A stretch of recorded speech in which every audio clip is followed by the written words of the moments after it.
Buenos días a todos los que me están viendo. Mi nombre es Marisol Flores de Los Ángeles, pero todos aquí en Guanajuato, México, me conocen como Doña Mari de los Tamales. Si alguna vez has pasado por el mercado del jueves aquí en la ciudad, seguramente me has visto allí. Una viejita de 78 años, de cabello grisáceo, siempre cubierto por un rebozo colorido, vendiendo los tamales que dicen son los mejores de esta parte de México. Hoy he decidido, después de tanto tiempo guardando esta historia dentro de mí, contar lo que me sucedió. Hay ciertas cosas que guardamos por tanto tiempo que comienzan a pudrirnos por dentro. Y esta historia ya casi me está ahogando de tanto que ha estado atrapada. Nací en 1945 en una casita simple de adobe en el interior de Guanajuato. Mi padre, Armando, era un hombre que todos respetaban en la región. Dueño de una pequeña tienda, siempre con sombrero de paja y cigarro de hoja en la comisura de la boca. Era el tipo de hombre que imponía respeto solo con la mirada, ¿sabes? Pero dentro de casa... dentro de casa era otra historia. Crecí en una familia donde la palabra de mi padre era ley. Mi madre, pobrecita, vivía con la cabeza baja, siempre asintiendo, siempre obedeciendo. Éramos 6 hermanos, 4 niños y 2 niñas, siendo yo la más pequeña. Los varones podían hacer todo. Iban a la escuela, jugaban en la calle, tenían libertad. En cambio, mi hermana Sebastiana y yo apenas podíamos salir del patio. Niña decente no anda vagando por ahí, decía mi padre con esa voz que no aceptaba réplica. Niña es para aprender a cuidar la casa, la comida y prepararse para ser esposa. Y así viví mi infancia y juventud bajo la mirada vigilante de mi padre. En la escuela solo llegué hasta 4º de primaria. Después, mi padre consideró que ya sabía leer y escribir lo suficiente para una mujer. El resto del tiempo lo pasaba ayudando a mi madre en las tareas del hogar y aprendiendo a cocinar. Creo que por eso, cuando conocí a Gerardo a los 17 años, me enamoré tan rápido.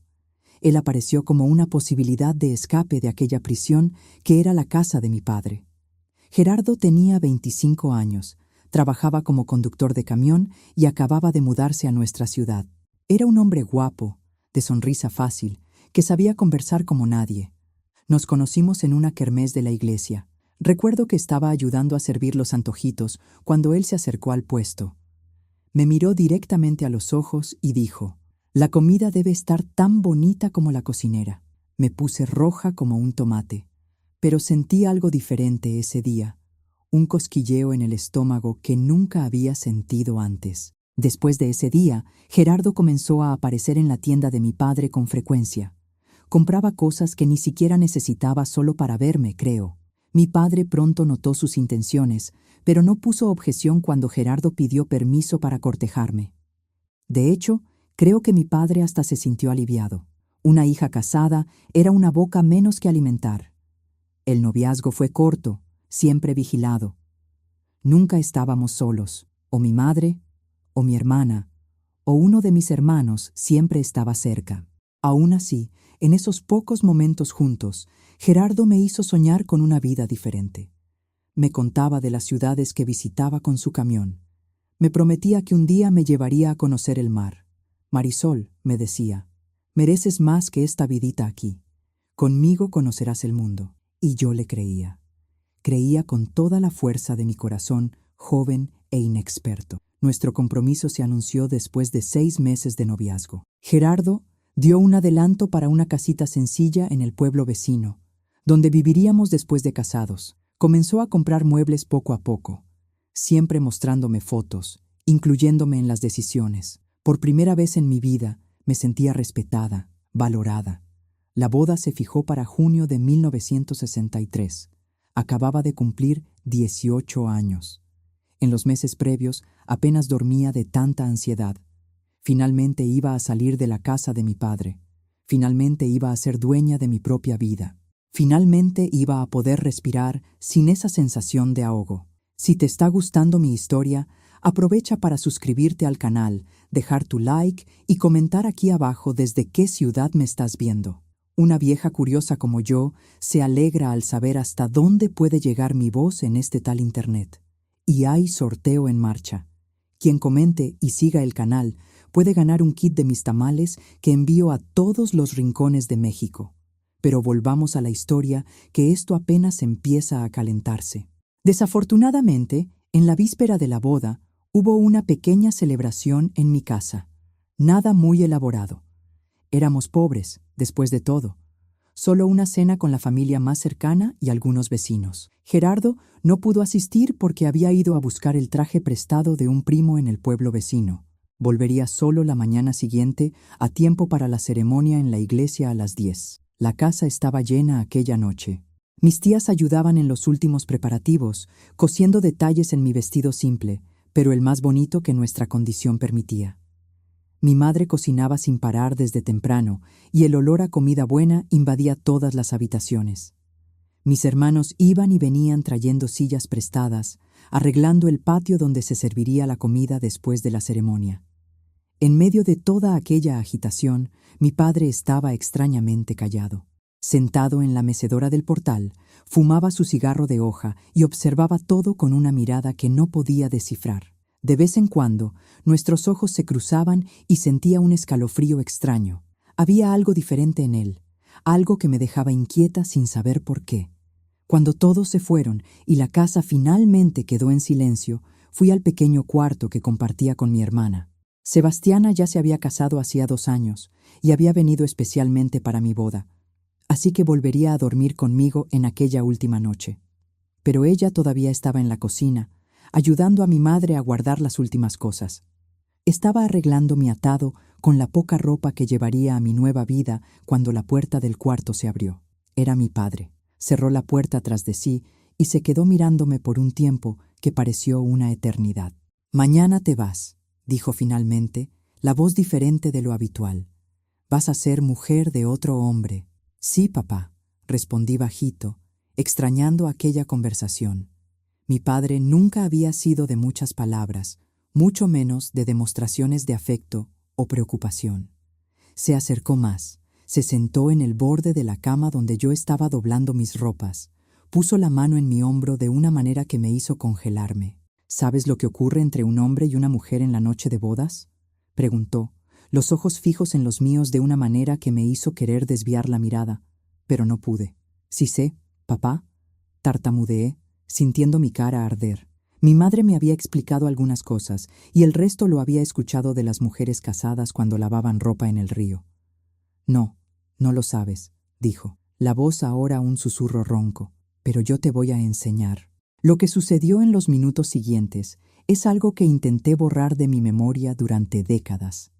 La mano pesada tapando mi boca para que no gritara, el cuerpo pesado sobre el mío, el dolor físico y del alma al ser violada por el hombre que debía protegerme. Las lágrimas silenciosas que corrían por mi rostro mientras suplicaba a Dios que aquello terminara pronto. Cuando finalmente terminó, se levantó, arregló su ropa como si nada hubiera pasado y antes de salir del cuarto dijo: «Ahora ya sabes, no harás el ridículo mañana».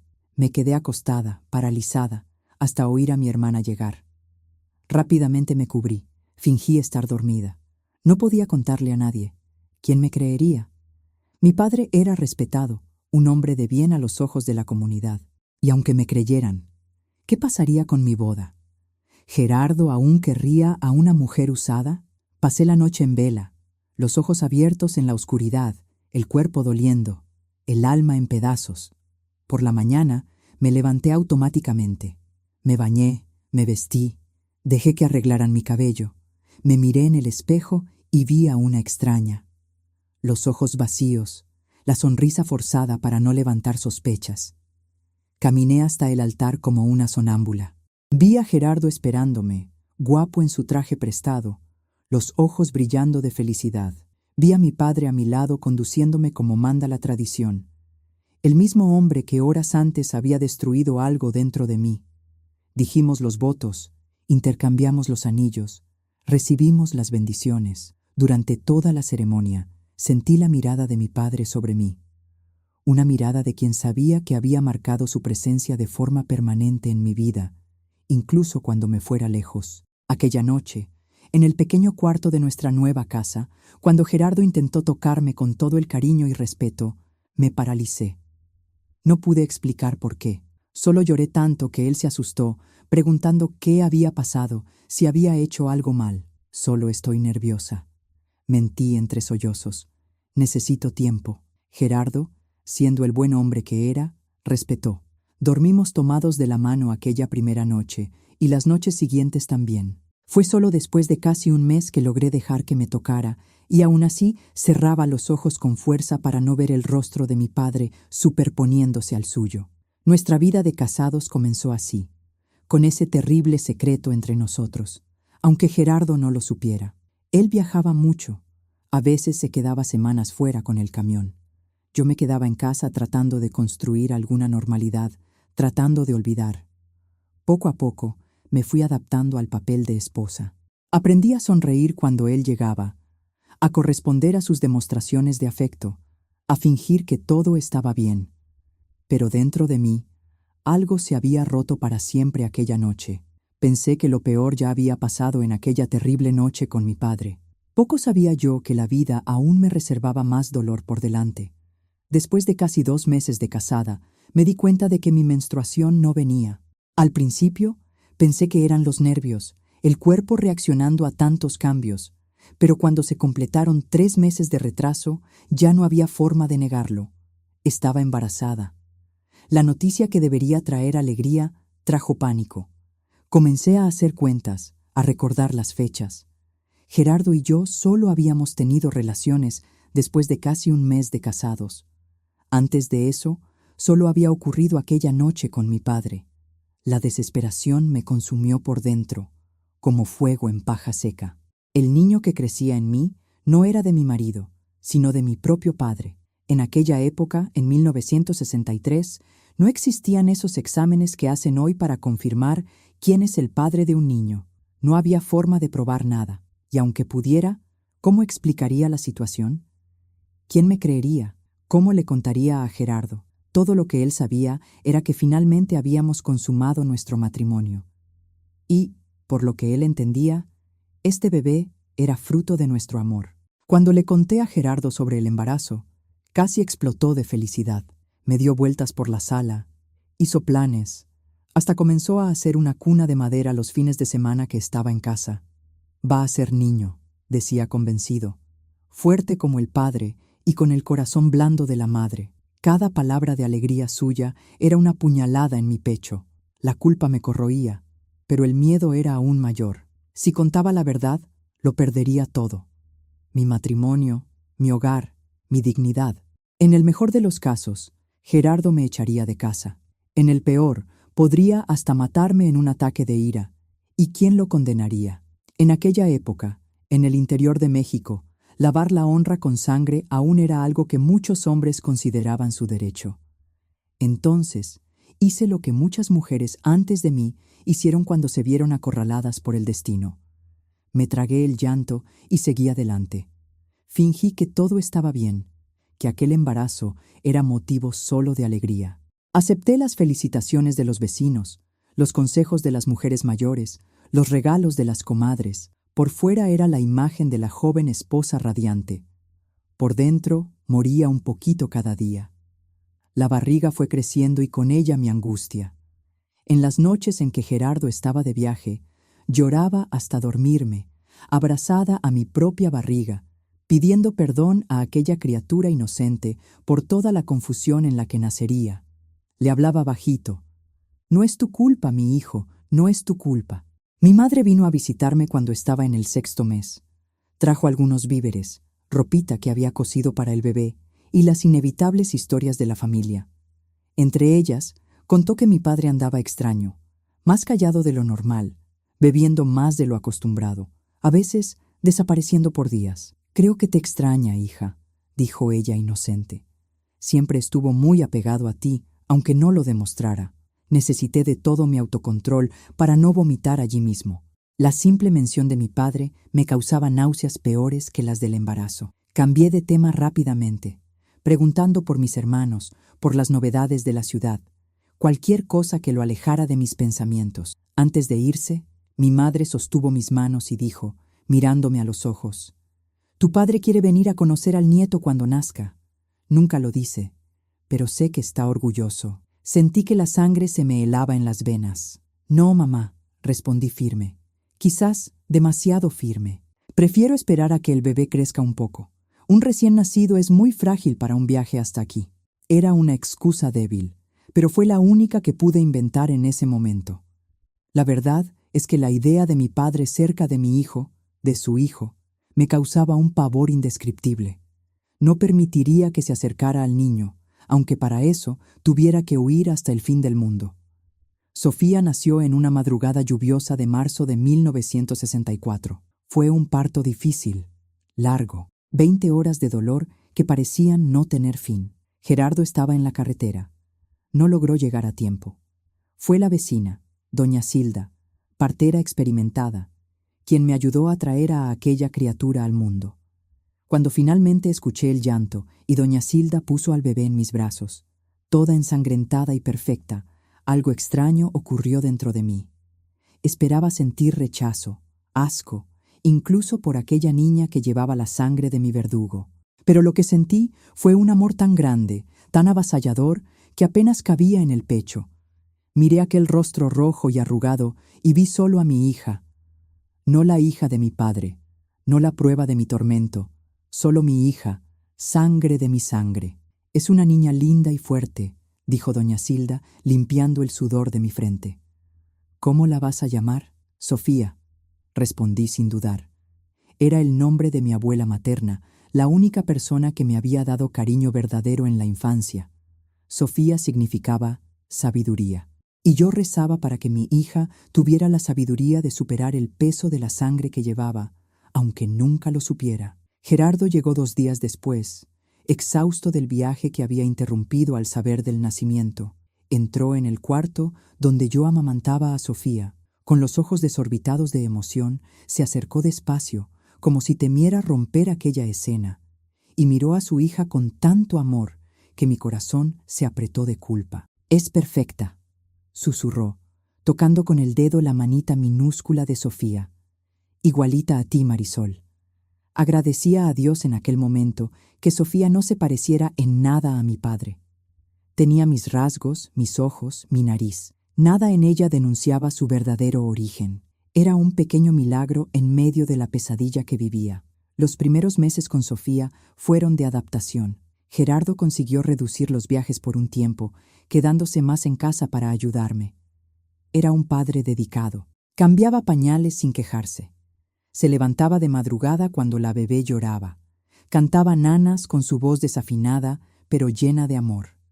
Viendo aquella escena, muchas veces me sorprendía pensando que, a pesar de todo, Sofía tenía suerte. Podría no conocer a su padre biológico, y eso era una bendición. Pero tenía un padre de verdad, un hombre que la amaba incondicionalmente. Cuando Sofía cumplió 6 meses, recibí la visita que tanto temía. Mi padre apareció sin avisar. Una tarde en que Gerardo estaba trabajando, abrí la puerta y allí estaba él, el mismo sombrero de paja, el mismo cigarro en la comisura de la boca, pero con más arrugas y canas de las que recordaba. «Vine a conocer a mi nieta», dijo simplemente, como si tuviera todo el derecho de estar allí. Me quedé paralizada en la puerta, incapaz de invitarlo a entrar, incapaz de mandarlo fuera. Sofía estaba en la cuna improvisada en la sala, durmiendo tranquilamente. Su llanto en aquel exacto momento fue como una señal divina, una excusa para alejarme de él. «Se despertó», murmuré, dándole la espalda para atender el llamado de mi hija. Cogí a Sofía en brazos, apretándola contra mi pecho, como si pudiera protegerla solo con la fuerza de mi abrazo. Cuando me volví, mi padre ya había entrado y cerrado la puerta tras de sí. Estaba parado en medio de la sala, observándome con Sofía en brazos. «Déjame verla», pidió, dando un paso en mi dirección. «No», respondí instintivamente, retrocediendo. La palabra salió antes de que pudiera pensar, fuerte y definitiva. Él frunció el ceño, sorprendido por mi negativa. En toda mi vida nunca le había dicho no. «¿Qué pasa, Marisol? ¿Por qué estás así? Solo quiero ver a mi nieta». «Ella no es tu nieta», respondí, la voz temblorosa, pero decidida. «No es nada tuyo». En aquel momento, vi la comprensión atravesar su rostro como un rayo. Él entendió lo que yo quería decir, Entendió que yo sabía que Sofía era su hija, no su nieta. Su rostro se endureció, los ojos se volvieron fríos como nunca había visto. «Cuidado con lo que dices, niña», amenazó en voz baja.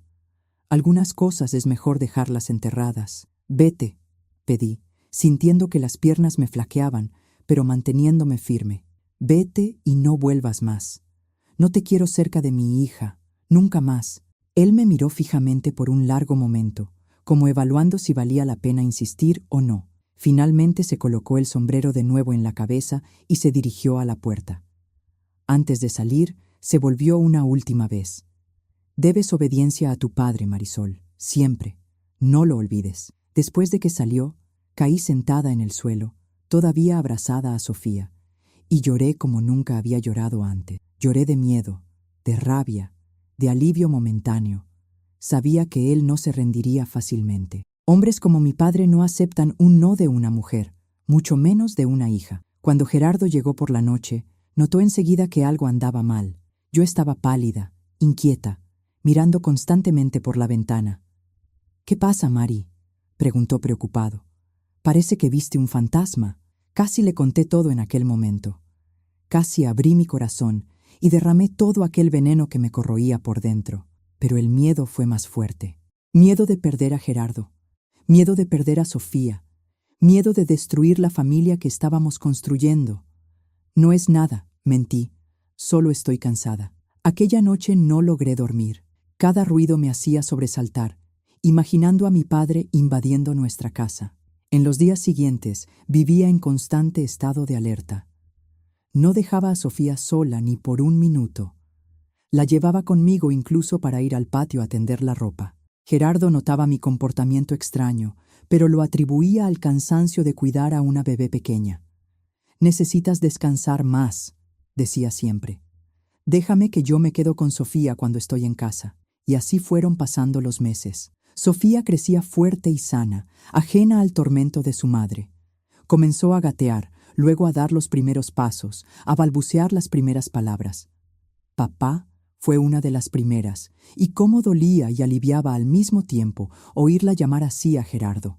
Dolía porque era un recordatorio constante de la mentira que yo vivía. Aliviaba porque, en realidad, él era el único padre que ella conocía, y si Dios quería, el único que conocería. Cuando Sofía cumplió 1 año, recibí una carta de mi madre. Entre las noticias rutinarias y preguntas sobre la nieta, había un párrafo que me heló la columna. «Tu padre está decidido a visitarlos el próximo mes. Dice que ya esperó demasiado para conocer bien a la nieta. Estamos juntando dinero para el pasaje». El pánico se apoderó de mí. No podía permitir que viniera, que estuviera bajo el mismo techo que Sofía, que intentara establecer cualquier tipo de vínculo con ella. Pero, ¿cómo impedirlo sin levantar sospechas? ¿Cómo explicar a Gerardo, a mi madre, a todo el mundo que no quería a mi propio padre cerca? Fue entonces cuando tomé una decisión drástica. Necesitábamos mudarnos lejos, a un lugar donde mi padre no pudiera encontrarnos fácilmente. Sabía que sería difícil convencer a Gerardo. Él tenía un buen empleo como conductor. Conocía las rutas de la región. Acabábamos de establecernos en aquella casa, pero estaba decidida. Aquella noche, cuando llegó del trabajo, presenté la idea como si fuera un sueño antiguo. «Gerardo, he estado pensando, ¿y si nos mudáramos a Ciudad de México? La capital tiene más oportunidades. Podrías conseguir un mejor empleo, ganar más. Sofía podría estudiar en mejores escuelas cuando crezca». Él me miró sorprendido. «Ciudad de México está tan lejos, Mari, y no conocemos a nadie allá». «Exactamente por eso», insistí. «Sería un nuevo comienzo. Siempre hablaste de mostrarme el mundo, ¿recuerdas? Ciudad de México sería solo el principio». Argumenté durante días, usé todas las tácticas que conocía.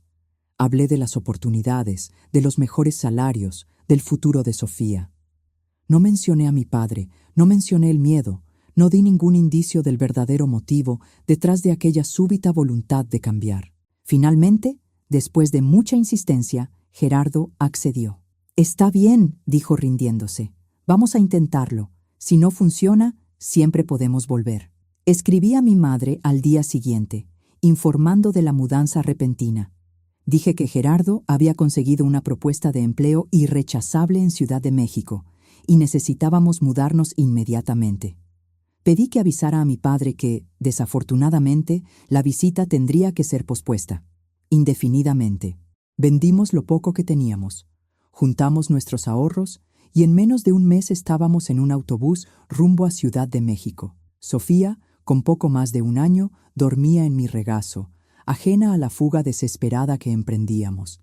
Gerardo, a mi lado, parecía entusiasmado con la nueva aventura. Yo alternaba entre el alivio de estar escapando y el miedo de que de alguna forma mi padre descubriera nuestro paradero. Los primeros meses en Ciudad de México fueron difíciles. La ciudad grande, ruidosa y caótica, era un contraste brutal con la vida tranquila del interior que conocíamos. Alquilamos un cuartito en una vecindad de Tepito, donde compartíamos el baño y la cocina con otras 5 familias. Gerardo consiguió empleo como ayudante en un taller mecánico. Ganaba menos que como conductor, pero al menos estaba cerca de casa. Yo comencé a hacer tamales para vender en la puerta de la vecindad. Había aprendido con una vecina de la ciudad anterior y pronto mis tamales se hicieron famosos en el barrio. No ganábamos mucho, pero era suficiente para sobrevivir y guardar un poquito cada mes, soñando con una casa mejor para criar a Sofía. La vida siguió así por casi 2 años. Sofía crecía linda e inteligente, hablando sin parar, corriendo por el pasillo de la vecindad, haciendo amistad con todos los niños. Gerardo, con mucho esfuerzo, logró ser ascendido a mecánico en el taller, lo que mejoró un poco nuestra situación financiera. Yo continuaba con mis tamales, que ahora vendía en un puesto improvisado en un mercado cercano. Fue en ese mercado que el pasado me alcanzó. Estaba concentrada, preparando un lote de tamales, cuando oí una voz que me hizo congelar. «No puedo creer que te encontré, hija mía». Levanté los ojos y allí estaba mi padre, más viejo, más acabado, pero con la misma mirada que me perseguía en las pesadillas. Me había encontrado. «¿Cómo? ¿Cómo me encontraste?», pregunté, la voz casi desapareciendo. «No fue fácil», respondió con una sonrisa que no alcanzaba los ojos. «Pero un padre siempre encuentra a su hija, no importa dónde se esconda». Descubrí después que había seguido pistas, cartas de mi madre que mencionaban vagamente dónde estábamos, conversaciones con conocidos que tenían parientes en Ciudad de México, una búsqueda metódica y paciente que duró casi 2 años, y ahora estaba allí frente a mí como una pesadilla que se materializa en plena luz del día. «¿Qué quieres?», pregunté, mirando alrededor, para asegurarme de que Sofía no estuviera cerca. Generalmente se quedaba con una vecina cuando yo trabajaba en el mercado, pero a veces venía a visitarme. «Ver a mi nieta», respondió simplemente, como si fuera la petición más natural del mundo. O debería decir, «a mi hija». La sangre se me heló en las venas. Era la primera vez que lo admitía abiertamente, confirmando lo que yo ya sabía, pero todavía intentaba desesperadamente negar para mí misma. «Vete», susurré con rabia. «No tienes nada tuyo aquí». «Sí lo hay», insistió, la voz baja pero amenazadora. «Y si no me permites verla por las buenas, le contaré todo a tu marido. ¿Cómo crees que reaccionará al saber que está criando a mi hija como si fuera suya?». Era la amenaza que más temía, mi peor pesadilla tomando forma en sus palabras. Me quedé sin reacción, paralizada entre el miedo y la rabia. «Me quedaré hospedado en la pensión de Juárez, cerca de la iglesia», continuó, como si discutiéramos un simple encuentro familiar. «Estaré allí por una semana. Espero tu visita con la niña. Si no apareces hasta el jueves, buscaré a tu marido en el taller». Y con eso dio media vuelta y se fue, dejándome temblando tanto que tuve que apoyarme en el puesto para no caer. Pasé los siguientes días en agonía. No podía ceder al chantaje. Permitir que se acercara a Sofía era impensable, pero tampoco podía arriesgar que Gerardo descubriera la verdad de aquella manera brutal. ¿Qué hacer? ¿A dónde huir esta vez? Fue esa noche, mientras me debatía entre opciones imposibles, que Gerardo llegó a casa más temprano de lo habitual. Estaba pálido, las manos temblando. Se sentó a la mesa de nuestra pequeña cocina y me miró con una expresión que nunca había visto antes. «Un hombre fue a buscarme al taller hoy», dijo, la voz controlada pero tensa. «Dijo que era tu padre». Mi mundo se derrumbó en ese instante. No había esperado hasta el jueves. No me había dado ni esa oportunidad. ¿Qué? ¿Qué quería? Pregunté, sabiendo la respuesta, pero intentando ganar tiempo, intentando pensar en alguna salida. Quería hablar sobre Sofía, respondió Gerardo, todavía mirándome fijamente. Sobre cómo ella no es mi hija. El suelo desapareció bajo mis pies en aquel momento. El secreto que había guardado por tanto tiempo, la verdad que había enterrado en las profundidades de mi alma, estaba ahora expuesto como una herida abierta. Miré a Gerardo y vi en sus ojos una mezcla de confusión, rabia y dolor que partió mi corazón en 1000 pedazos. ¿Qué te contó exactamente?, logré preguntar, la voz casi desapareciendo. Gerardo se pasó la mano por el rostro, pareciendo de repente mucho más viejo que sus 30 años. Me contó que Sofía no es mi hija, que cuando nos casamos ya estabas embarazada de otro hombre, que me mentiste durante todo este tiempo.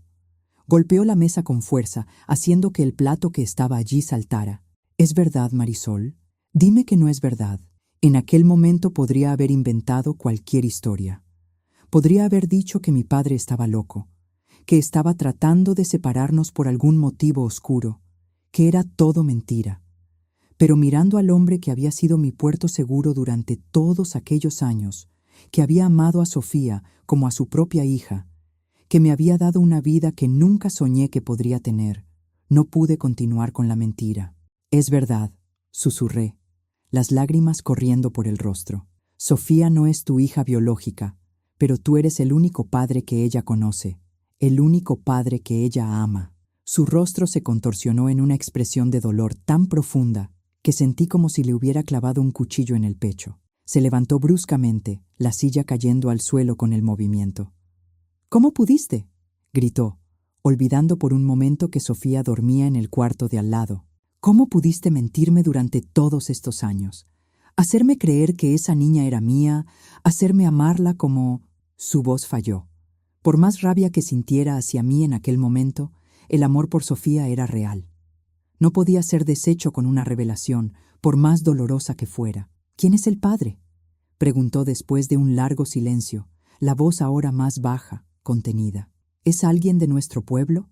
¿Alguien que conozco?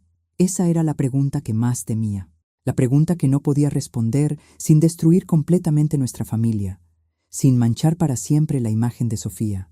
¿Cómo decirle que el padre de nuestra niña era también mi padre? ¿Cómo explicar el horror que había ocurrido en la víspera de nuestra boda? No importa quién es, respondí, tratando de ganar tiempo. Fue solo una vez antes de casarnos, un error terrible que nunca más se repitió. Por favor, Gerardo, tienes que creerme. ¿No importa?, se rió sin humor. Claro que importa. Pasé 3 años creyendo que tenía una hija y ahora descubro que crié a la hija de otro hombre. Tengo derecho a saber quién es. En ese momento, Sofía comenzó a llorar en el cuarto, despertada por los gritos. Instintivamente me levanté para ir a ella, pero Gerardo me sostuvo por el brazo. No huyas de esta conversación, dijo, los ojos fijos en los míos. ¿Quién es el padre de Sofía? El llanto de Sofía aumentó, ahora llamando, «Mamá, papá», con aquella vocecita que siempre derretía nuestros corazones. Vi el rostro de Gerardo cambiar al oír aquel llamado. Por un instante, toda la rabia dio lugar a una tristeza profunda. «Ve», dijo finalmente, soltando mi brazo. «Ve a calmarla». Pero esta conversación no ha terminado. Corrí al cuarto, cogí a Sofía en brazos, acunándola y susurrando palabras de consuelo mientras mis propias lágrimas mojaban sus cabellos. La niña pronto se calmó, volviendo a dormir en mis brazos, ajena al huracán que devastaba nuestra familia aquella noche. Cuando volví a la cocina, Gerardo ya no estaba allí. Se había marchado sin decir a dónde iba, sin decir si volvería. Pasé la noche despierta, acunando a Sofía, mirando por la ventana a cada ruido de pasos en la calle, rezando para que volviera, para que me diera una oportunidad de explicar, aunque sin saber cómo explicaría algo inexplicable. Él volvió a la mañana siguiente, los ojos rojos denunciando una noche sin dormir, oliendo a tequila. Estaba más calmado, pero se sentó en el borde de la cama donde yo estaba con Sofía y se quedó mirándola por un largo tiempo, como si buscara en sus facciones alguna señal de la verdad que le había sido ocultada. «Necesito saber, Marisol», dijo finalmente, la voz ronca. «Necesito saber quién es el padre». «¿Por qué, Gerardo?», pregunté desesperada. «¿Qué va a cambiar? Tú eres su padre en todos los sentidos que importan. Ella te ama como padre, tú la amas como hija. ¿Por qué necesitamos traer a esa persona a nuestras vidas? Porque necesito entender. Necesito saber por qué me hiciste esto. Si fue alguien a quien amabas, si fue...» Se detuvo de repente, una nueva sospecha surgiendo en sus ojos. ¿Fue a la fuerza? ¿Alguien te forzó? La pregunta quedó en el aire, pesada como plomo. Era la primera vez que alguien ponía en palabras lo que había sucedido. Incluso sin saberlo exactamente, sentí como si una represa dentro de mí se hubiera roto y antes de que pudiera controlarlo, las palabras comenzaron a salir entre sollozos. «Sí», confesé, abrazando a Sofía con más fuerza, como si pudiera protegerla de la verdad terrible. «Sí, fue a la fuerza». En la víspera de nuestra boda, vi el rostro de Gerardo cambiar, la rabia dando lugar al shock, después a la comprensión y finalmente a una compasión que no esperaba ver tan pronto. «¿Quién?», preguntó, la voz ahora un susurro tenso. «¿Quién te hizo eso, Mari?». Bajé los ojos, incapaz de mirarlo al decir aquellas palabras. «Mi padre», susurré tan bajo que tuvo que inclinarse para oír. «Fue mi padre». El silencio que siguió fue el más largo y pesado de mi vida. Cuando finalmente tuve el valor de mirar a Gerardo, vi en su rostro una expresión que nunca olvidaré. Una mezcla de horror, asco y una furia tan grande que me asustó. «¿Tu padre?», repitió como si no pudiera creer lo que había oído. «¿Tu propio padre te hizo eso y después vino aquí para ver a Sofía?». Asentí, incapaz de hablar más. Toda la historia que había mantenido enterrada por 3 años salió poco a poco. La noche de la víspera de la boda, el miedo que me impidió contar la verdad, el descubrimiento del embarazo, la visita de mi padre, la huida a Ciudad de México, y ahora, finalmente, él encontrándonos. Gerardo escuchó todo en silencio, los puños cerrados con tanta fuerza que los nudillos estaban blancos. Cuando terminé, se levantó y caminó hasta la ventana, mirando a la calle concurrida allá afuera. «¿Dónde está?», preguntó tras un largo silencio. «En la pensión de Juárez, cerca de la iglesia», respondí, sintiendo un escalofrío al recordar las palabras de mi padre. «Pero Gerardo, no hagas nada, por favor. Puede lastimarte, puede lastimarnos aún más». Gerardo se volvió hacia mí y por primera vez desde que lo conocía, vi lágrimas en sus ojos. «¿Por qué no me lo contaste antes, Mari? ¿Por qué cargaste este peso tú sola? Yo habría entendido, te habría ayudado, habríamos enfrentado esto juntos». «Tuve miedo», confesé, las lágrimas volviendo con fuerza. «Miedo de que no me creyeras, miedo de que, aunque me creyeras, ya no quisieras casarte conmigo. No me consideraras lo suficientemente limpia. Miedo de perder la única oportunidad de felicidad que tuve en la vida». Él se acercó, se sentó a mi lado en la cama y, para mi sorpresa, me abrazó. Un abrazo fuerte, protector, que decía más que cualquier palabra. «Te amo, Marisol», dijo con la voz entrecortada. «Te he amado desde el primer día que te vi en aquella kermés. Nada de lo que tu padre hizo cambia eso». «¿Y Sofía?». Él miró a la niña que dormía tranquilamente entre nosotros. «Sofía es mi hija. No importa cómo vino al mundo, ella es mi hija aquí». Y señaló su corazón. En aquel momento, por primera vez en 3 años, sentí que podía respirar de verdad. El peso del secreto había sido levantado y aún en medio de la tormenta que todavía enfrentábamos, había una luz de esperanza. «¿Qué vamos a hacer ahora?», pregunté insegura. «Primero voy a asegurarme de que tu padre nunca más se acerque a ustedes dos», respondió Gerardo, una determinación férrea en la voz. «Después vamos a comenzar de nuevo, tal vez en otro lugar donde nadie nos conozca, donde Sofía pueda crecer sin esta sombra. Pero, ¿qué vas a hacer con mi padre? Él es peligroso, Gerardo. No quiero que te lastimes por nuestra causa». «No me voy a lastimar», garantizó. «Y no voy a hacer nada estúpido. Pero él necesita entender que nunca más se acercará a mi familia». Gerardo salió poco después. Dijo que iba a hablar con mi padre, a dejar las cosas claras. Me quedé en casa temblando de miedo, imaginando 1000 escenarios terribles. ¿Y si mi padre lastimaba a Gerardo? ¿Y si llamaba a la policía, inventaba alguna historia? ¿Y si Gerardo perdía el control y hacía algo que lo llevara a la cárcel? Las horas se arrastraron como días. Sofía se despertó, jugó, comió alegremente ajena al drama que se desarrollaba. Mirándola, tan inocente, tan llena de vida, me preguntaba cómo algo tan puro podía haber surgido de un acto tan terrible. Era un recordatorio diario de que, incluso en las situaciones más oscuras, la vida encuentra una manera de florecer. Gerardo volvió al final de la tarde. Parecía exhausto, pero extrañamente en paz. No había señales de pelea ni de bebida. Se sentó a mi lado en la cama y sostuvo mis manos. «Está hecho», dijo simplemente. «Él no las molestará más». «¿Qué hiciste?», pregunté temerosa de la respuesta. «Hablé con él. Dejé claro que sé todo, que Sofía es mi hija a los ojos de la ley y de Dios, y que si intenta acercarse a ustedes de nuevo, iré a la policía y contaré todo. Sé que puede ser difícil de probar después de tanto tiempo, pero el escándalo sería suficiente para destruir su reputación en aquel pueblito. Es de lo que hombres como él tienen más miedo, perder la máscara de respetabilidad. ¿Y él aceptó así, tan fácil?». Gerardo dio una sonrisa triste. «No fue fácil. Lo negó todo al principio. Después intentó amenazarme, después intentó comprarme, pero cuando vio que nada de eso funcionaba, que yo no le tenía miedo, acabó cediendo. Dijo que se irá mañana temprano y que nunca más nos buscará». Quise creer.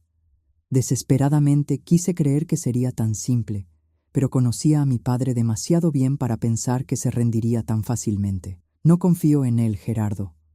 Puede estar diciendo eso solo para ganar tiempo, para planear algo». «Yo tampoco confío», admitió. «Por eso, creo que es mejor que nos mudemos de nuevo, más lejos esta vez. Estaba pensando en Monterrey. Tengo un primo allá que puede ayudarnos a encontrar trabajo, un lugar para quedarnos». «¿Monterrey?», repetí, asustada con la idea de una ciudad tan grande, tan distante de todo lo que conocía. «¿Estás seguro?». «Es lo suficientemente lejos para que él no nos encuentre fácilmente y lo suficientemente grande para perdernos entre la multitud. Podemos comenzar de nuevo allí, Mari, una vida nueva, sin estas sombras del pasado». La idea era aterradora, pero también liberadora. Dejar todo atrás, no solo los muebles viejos y las ollas agrietadas, sino principalmente los fantasmas que nos perseguían. Tener una oportunidad real de ser feliz, de criar a Sofía sin miedo, de vivir el amor que sentíamos el uno por el otro sin aquella nube oscura sobre nosotros. «Vamos», accedí finalmente. «Vamos a Monterrey». Las siguientes semanas fueron de preparativos frenéticos. Vendimos lo poco que teníamos, juntamos cada centavo. Gerardo renunció al taller. Escribí una última carta a mi madre, diciendo apenas que nos estábamos mudando nuevamente, sin mencionar a dónde, pidiéndole que no intentara encontrarnos. Era doloroso cortar estos últimos lazos, pero necesario para nuestra seguridad. Partimos en una mañana soleada de agosto de 1967. Sofía, ahora con 3 años y medio, estaba emocionada con la idea de viajar en autobús por muchos días. Como le explicamos, demasiado pequeña para entender las verdaderas razones del cambio. Vivía todo como una gran aventura. El viaje fue largo y agotador. 3 días en la carretera, durmiendo en pensiones baratas por el camino, comiendo lo que se podía en las paradas. Sofía, siempre adaptable, transformaba cada parada en un nuevo juego. Gerardo, a pesar del cansancio, mantenía aquella mirada determinada de quien está luchando por el futuro de la familia. Yo alternaba entre la esperanza de una vida nueva y el miedo de que de alguna forma el pasado nos alcanzara de nuevo. Cada vez que el autobús se detenía, miraba por la ventana, temerosa de ver a mi padre entre los pasajeros que subían. Cada vez que alguien me miraba por demasiado tiempo, sentía un escalofrío, imaginando si sería alguien enviado por él para seguirnos. Llegamos a Monterrey en una tarde calurosa. La ciudad era un shock para nuestros ojos acostumbrados a ciudades más pequeñas. Los edificios enormes, las calles congestionadas, el movimiento constante de personas, coches, autobuses. El primo de Gerardo, Osvaldo, nos esperaba en la estación de autobuses. Había conseguido un cuartito para nosotros en una vecindad en Independencia, en la zona sur, y un puesto de ayudante para Gerardo en el taller donde trabajaba. No es mucho, dijo Osvaldo mientras nos llevaba a nuestro nuevo hogar. Pero es un comienzo. El cuartito era minúsculo. Apenas cabía la cama de matrimonio y un colchón en el suelo para Sofía. El baño era compartido con otras 3 familias, al igual que la cocina improvisada en el pasillo. Pero era nuestro, era seguro. Era un nuevo comienzo. Gerardo comenzó a trabajar al día siguiente. Yo, después de algunos días explorando los alrededores, me di cuenta de que allí no podría vender tamales. La comida del centro de México no era tan popular y ya había muchas vendedoras de comida callejera en la región. Necesitaba adaptarme. Aprendí con una vecina a hacer gorditas y tacos, comidas que los regiomontanos adoraban. Pronto monté un pequeño puesto en el mercado del barrio, vendiendo estos platillos que, para mi sorpresa, tenían tanto éxito como mis tamales en Guanajuato. Sofía venía conmigo, ayudando de la manera en que una niña de casi 4 años podía ayudar, sonriendo a los clientes, contando historias inventadas, encantando a todos con su personalidad vivaz. Los meses fueron pasando y lentamente fuimos echando raíces en aquella ciudad grande y caótica. Gerardo fue ascendido en el taller, ganando lo suficiente para alquilar un lugar un poco mejor, un apartamento minúsculo, pero solo nuestro, sin baño compartido. Sofía comenzó a asistir a una escuelita pública cerca de casa, donde pronto se destacó por su inteligencia y facilidad para hacer amigos. Yo continuaba con mi puesto de antojitos, que poco a poco fue creciendo, ganando fama en el barrio. Comencé a recibir pedidos para fiestas, lo que aumentaba nuestros ingresos. Por primera vez en la vida, teníamos alguna seguridad financiera, alguna estabilidad. El fantasma de mi padre se fue alejando poco a poco. Dejé de mirar por encima del hombro en cada esquina. Dejé de despertar sobresaltada en medio de la noche, creyendo haber oído su voz. La distancia y el tiempo fueron construyendo una barrera que, aunque frágil, nos protegía de aquellos recuerdos. Gerardo y yo también fuimos reconstruyendo nuestra relación. El trauma de la revelación sobre Sofía había dejado cicatrices, claro, pero él mantuvo su palabra. Nunca trató a Sofía diferente por saber la verdad sobre su origen. Al contrario, parecía aún más determinado a ser el mejor padre posible, como si quisiera compensarla por algo que ella ni siquiera sabía que había perdido. Nuestra vida íntima, que había sido difícil desde el principio debido al trauma que yo cargaba, comenzó lentamente a mejorar. Gerardo era paciente, respetuoso, nunca me presionó. Con el tiempo fui aprendiendo a separar aquella noche terrible de las expresiones de amor entre nosotros dos. No fue fácil, y hubo momentos de recaída, noches en que un toque inocente desencadenaba recuerdos que me paralizaban. Pero él siempre entendió, siempre esperó, siempre me amó, a pesar de todo. Cuando Sofía cumplió 5 años en 1969, descubrí que estaba embarazada nuevamente. Fue una sorpresa. Después de tanto tiempo intentando sin éxito, casi habíamos desistido de la idea de tener más hijos. El médico del centro de salud dijo que probablemente el estrés y el trauma habían afectado mi fertilidad. Y ahora que estábamos más tranquilos, mi cuerpo finalmente estaba listo. La noticia trajo una alegría que no esperábamos sentir de nuevo. Sofía estaba emocionada con la idea de un hermanito. Gerardo, aunque preocupado por las finanzas, no cabía en sí de felicidad. Y yo sentía como si el universo me estuviera dando una segunda oportunidad.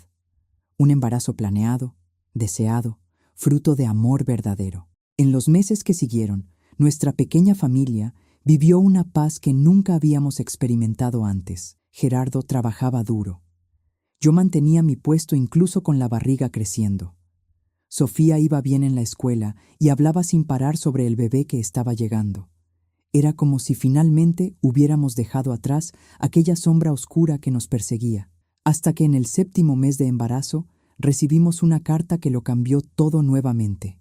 La carta era de mi madre, la primera en casi 2 años, desde que nos habíamos mudado a Monterrey. No sé cómo consiguió nuestra dirección. Sospeché que Osvaldo, el primo de Gerardo, pudo haber dado alguna pista, incluso sin conocer toda la historia. Con manos temblorosas abrí el sobre. La caligrafía temblorosa de mi madre, que apenas sabía escribir, traía noticias que jamás esperaba recibir. Mi hija Marisol, espero que esta carta te encuentre bien. Te he buscado durante mucho tiempo. Tu padre falleció hace 2 meses. Tuvo un derrame mientras trabajaba en el campo. No sufrió, fue rápido. Antes de morir, me contó todo sobre lo que te hizo en la víspera de tu boda, sobre Sofía. No sé si algún día me perdonarás por no haberte protegido. No sé si algún día me perdonaré a mí misma. Solo sé que necesito verte, conocer a mi nieta, pedirte perdón personalmente. Si puedes encontrar en tu corazón un lugar para tu madre, por favor, escríbeme. Estoy viviendo con tu hermano José ahora, con amor y arrepentimiento. Tu madre, Josefa. Leí la carta varias veces, las lágrimas empañando mi visión. Mi padre estaba muerto. El monstruo de mis pesadillas ya no existía. Y mi madre ahora sabía la verdad. Una verdad que tendría que cargar por el resto de su vida, al igual que yo. Cuando Gerardo llegó del trabajo, le mostré la carta. La leyó en silencio, después me abrazó largamente. ¿Qué quieres hacer?, preguntó finalmente. Era una pregunta difícil. Parte de mí quería ignorar la carta, seguir adelante, como si aquel capítulo de mi vida estuviera definitivamente cerrado. Pero otra parte, la parte que todavía era hija, que todavía recordaba los pocos momentos de cariño que mi madre conseguía demostrar en medio de la opresión de mi padre, quería responder. Quería darle la oportunidad de conocer a Sofía, de conocer al nuevo bebé que estaba llegando. No sé, respondí honestamente. Necesito pensar. Aquella noche no pude dormir. Acostada al lado de Gerardo, sentía al bebé moviéndose en mi barriga, como si también estuviera inquieto con la noticia. Sofía dormía tranquilamente en el cuartito de al lado, ajena al torbellino de emociones que su madre enfrentaba. Pensé en mi madre, en aquella mujer silenciosa y sumisa que nunca tuvo voz dentro de su propia casa. ¿Habría sospechado algo? ¿Habría notado algún cambio en el comportamiento de mi padre o en el mío después de aquella noche? ¿O la revelación en el lecho de muerte había sido un shock completo, una traición final de un hombre que ya la había traicionado de tantas formas? Pensé en Sofía, que nunca había conocido a una abuela. Mi suegra había muerto antes incluso de que nos conociéramos, y ahora mi madre estaba allí queriendo formar parte de su vida. ¿Tenía yo el derecho de negarle eso a Sofía? ¿De negarle la oportunidad de tener un pedazo más de familia, especialmente ahora que el peligro real, mi padre, ya no existía? Y finalmente pensé en el bebé que llevaba dentro. Este hijo o hija nacería en un mundo donde su abuelo materno ya no existía, donde el secreto terrible que envolvió el nacimiento de su hermana ya no tenía el mismo poder para destruir a nuestra familia. ¿No sería mejor que naciera también en un mundo donde hubiera reconciliación, perdón, sanación? Después de días de reflexión, con el apoyo de Gerardo, tomé mi decisión. Escribí de vuelta a mi madre, invitándola a visitarnos después del nacimiento del bebé. No prometí perdón, ni sabía si era capaz de eso todavía, pero ofrecía una apertura, una oportunidad de reconstruir algún tipo de relación. José Augusto nació en una madrugada de diciembre de 1969, fuerte y saludable como su padre. Sofía, ahora con casi 6 años, estaba encantada con su hermanito, asumiendo inmediatamente el papel de hermana mayor protectora. Gerardo, que ya era un padre maravilloso para Sofía, se derretía con el hijo que llevaba su sangre, aunque nunca, ni por un instante, hizo distinción alguna entre los 2 niños. Mi madre llegó 2 semanas después. Estaba más vieja, más delgada, sus ojos cargando un peso que reconocí bien, el peso de la culpa, del arrepentimiento tardío. Nuestro reencuentro fue difícil, lleno de lágrimas contenidas, palabras ahogadas, sentimientos demasiado complejos para ser expresados. Sofía, con la inocencia de los niños, rompió el hielo, se acercó a la abuela que nunca había conocido y simplemente preguntó: ¿sabes contar cuentos? Papá cuenta cuentos todas las noches, pero siempre olvida las partes más divertidas. Mi madre sonrió, la primera sonrisa genuina que vi en su rostro en años. Sé muchas historias, mi niña. Historias del campo, de animales, de aparecidos. ¡De aparecidos!, exclamó Sofía emocionada. Cuenta una ahora. Y así, alrededor de historias, primero para Sofía, después para todos nosotros, mi madre fue lentamente reconectándose con nuestra familia. No fue fácil ni rápido. Había heridas demasiado profundas, silencios demasiado largos entre nosotras. Pero día tras día, visita tras visita, ella acabó mudándose a Monterrey, a un cuartito no muy lejos del nuestro. Fuimos reconstruyendo algo parecido a una relación madre e hija. Nunca hablamos directamente sobre lo que mi padre había hecho. Era un tema que flotaba entre nosotras, omnipresente, pero nunca mencionado. Quizás era mejor así. Algunas verdades son demasiado pesadas para ser puestas en palabras, incluso entre personas que comparten el dolor. Los años fueron pasando. Sofía creció. Se convirtió en una adolescente brillante, determinada a estudiar, a ser alguien en la vida. José siguió los pasos de su padre, apasionado por los coches desde pequeño, ayudando en el taller que Gerardo finalmente consiguió abrir después de años ahorrando. Nuestra vida no fue perfecta. Tuvimos dificultades financieras, problemas de salud, peleas como cualquier familia, pero teníamos algo que por mucho tiempo pensé que nunca tendría: paz. La paz de vivir sin miedo, sin secretos sofocantes, sin la sombra constante de un pasado que amenazaba con destruirlo todo en cualquier momento. Sofía nunca supo la verdad sobre su origen. Fue una decisión consciente que Gerardo y yo tomamos juntos. ¿Qué bien le haría saberlo? ¿Qué propósito serviría más allá de cargar con un peso que ni siquiera era suyo? Gerardo era su padre en todos los sentidos que importaban. En el amor, en la dedicación, en la presencia constante. La verdad biológica era apenas un detalle sombrío que no necesitaba entrar en su vida. Mi madre, que inicialmente pensaba que Sofía tenía derecho a saber, con el tiempo estuvo de acuerdo con nuestra decisión. «Es una niña feliz», dijo una vez, observando a Sofía jugar con José en el pequeño patio del apartamento de planta baja al que nos habíamos mudado. «Tu padre ya hizo demasiado daño a esta familia. No necesita seguir haciéndolo después de muerto». Y así continuamos, construyendo una vida que, si no era extraordinaria a los ojos del mundo, era preciosa para nosotros. Una vida construida sobre las ruinas de un pasado terrible, pero que florecía a pesar de todo, o quizás de alguna manera extraña, gracias a todo lo que habíamos pasado. Los años fueron pasando como agua en el río, a veces tranquilos, a veces turbulentos, pero siempre siguiendo adelante. Sofía creció y se convirtió en una joven hermosa, estudiosa y determinada. Con mucho sacrificio nuestro, logró entrar en la Facultad de Enfermería en 1987. Fue la primera persona de la familia en pisar una universidad, y el orgullo que sentíamos no cabía en el pecho. José, nuestro pequeño, siguió los pasos de su padre y se convirtió en un hábil mecánico. A los 18 años, ya era el brazo derecho de Gerardo en el taller, que ahora había crecido y empleaba a 3 personas más. Nuestra vida había encontrado un equilibrio que nunca pensé que sería posible después de todo lo que pasé. Teníamos una casa propia, pequeña pero cómoda, en un barrio sencillo de la zona sur de Monterrey. Mi puesto de antojitos había evolucionado a un pequeño restaurante de comida tradicional, El Sabor de México, que tenía éxito en el barrio. Mi madre, ya anciana pero aún lúcida, vivía con nosotros desde que un problema de corazón le impidió vivir sola. Era una buena vida, una vida que me hacía agradecer a Dios todos los días por haberme dado la fuerza para sobrevivir y construir algo hermoso de las cenizas. El secreto sobre el origen de Sofía seguía enterrado, conocido solo por mí, Gerardo y mi madre. Era un peso que cargábamos para que Sofía pudiera vivir libre de él.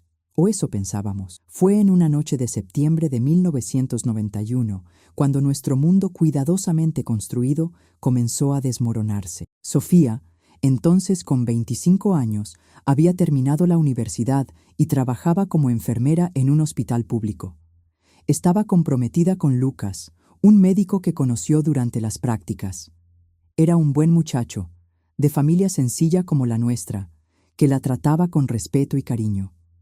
La boda estaba fijada para diciembre de ese año. Estábamos todos en la sala después de la cena dominical, una tradición que manteníamos religiosamente. Gerardo y José discutían sobre fútbol. Mi madre dormitaba en el sillón.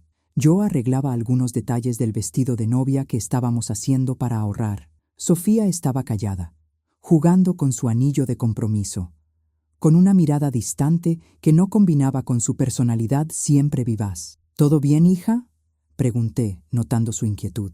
Ella levantó los ojos hacia mí y lo que vi en ellos me asustó. Una mezcla de miedo, confusión y determinación que me recordó inmediatamente a mí misma décadas atrás, cuando enfrentaba mis propios demonios. «Necesito hablar con ustedes», dijo, la voz más firme de lo que su mirada sugería. «Con todos ustedes». Algo en la manera en que habló hizo que toda la sala quedara en silencio. Hasta mi madre despertó de su siesta, sentándose más erguida en el sillón. Gerardo apagó la televisión. José dejó de hojear la revista de coches. Todos los ojos se volvieron hacia Sofía, que ahora parecía reunir valor para decir algo difícil. «Estoy embarazada», anunció finalmente.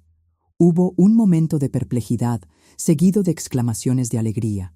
«¡Un bebé!», una noticia que normalmente sería celebrada con abrazos y felicitaciones. Pero algo en el rostro de Sofía decía que había más, mucho más. «¡Eso es maravilloso, hija!», exclamé, tratando de ocultar mi aprensión. «Ustedes adelantaron un poquito la familia, pero eso no es problema. La boda ya está cerca y...» «No es eso, mamá», interrumpió ella, la voz temblorosa. «El problema no es estar embarazada antes de la boda. El problema es...», respiró hondo como quien toma coraje para un salto en aguas profundas. «El problema es que el bebé no es de Lucas». La sala cayó en un silencio sepulcral. Gerardo se enderezó en la silla, el rostro súbitamente serio. José parecía incómodo, como si estuviera presenciando algo que no debería. Mi madre llevó la mano al pecho, un gesto que se había vuelto común desde sus problemas cardíacos. «¿Cómo que no es de Lucas?», pregunté, tratando de mantener la calma. «Sofía, ¿qué está pasando?». Ella comenzó a llorar, las lágrimas corriendo silenciosamente por el rostro que tanto se parecía al mío. «No sé cómo contar esto. Es tan horrible, tan imposible». En ese momento, sentí un escalofrío recorrer mi columna. Había algo demasiado familiar en aquella escena, en aquellas palabras, en aquella desesperación contenida. Sin darme cuenta, llevé la mano a la boca, temiendo lo que vendría a continuación. «Fue mi padre», dijo finalmente, las palabras saliendo como si fueran arrancadas de la garganta. «El padre de mi bebé es mi propio padre». La sala giró a mi alrededor. Miré a Gerardo, que había palidecido mortalmente. Él se levantó de un salto, los puños cerrados. «¿Qué? Eso es imposible. Sofía, ¿qué estás diciendo?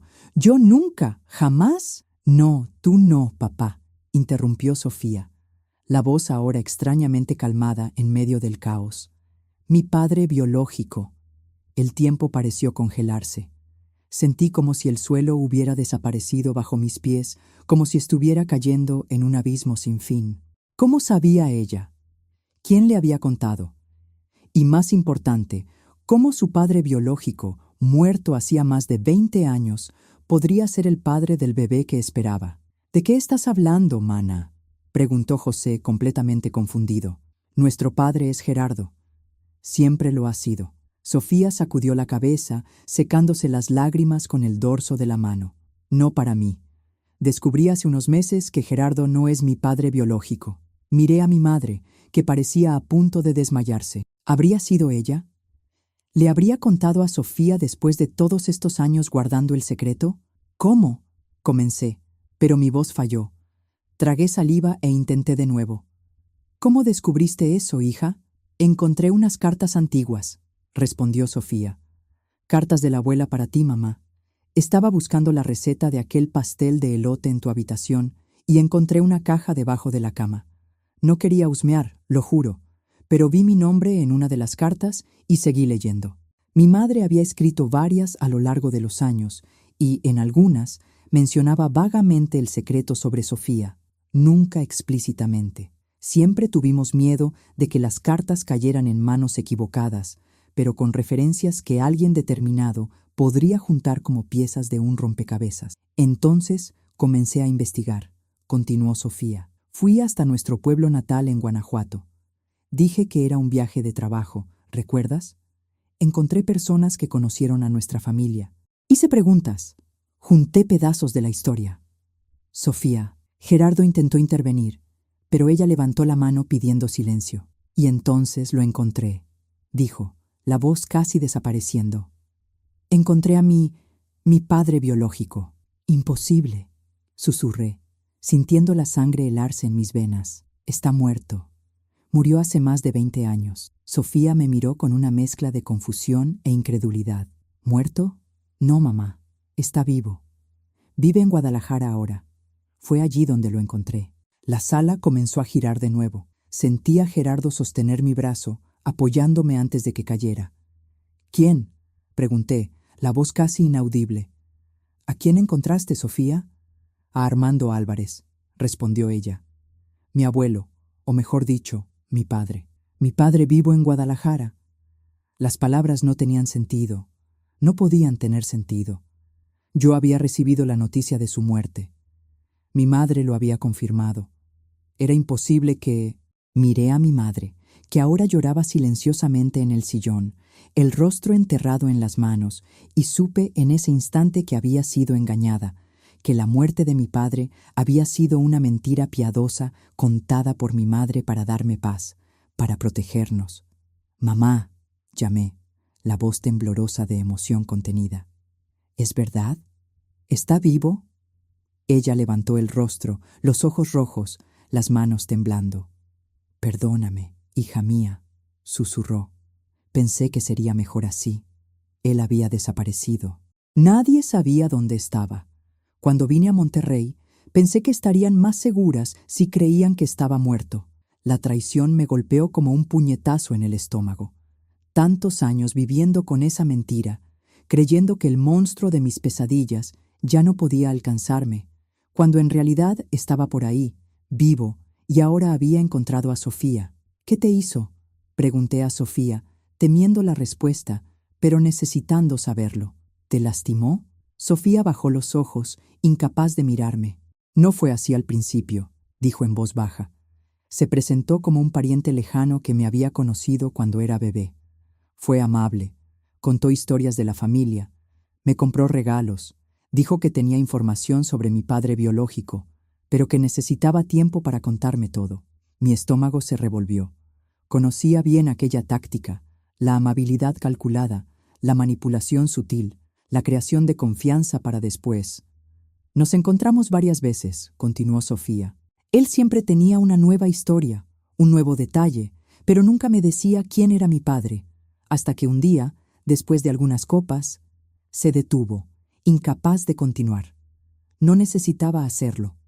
Yo sabía exactamente lo que había pasado, el mismo horror que yo había vivido décadas atrás, repitiéndose con mi hija en un ciclo perverso que parecía no tener fin.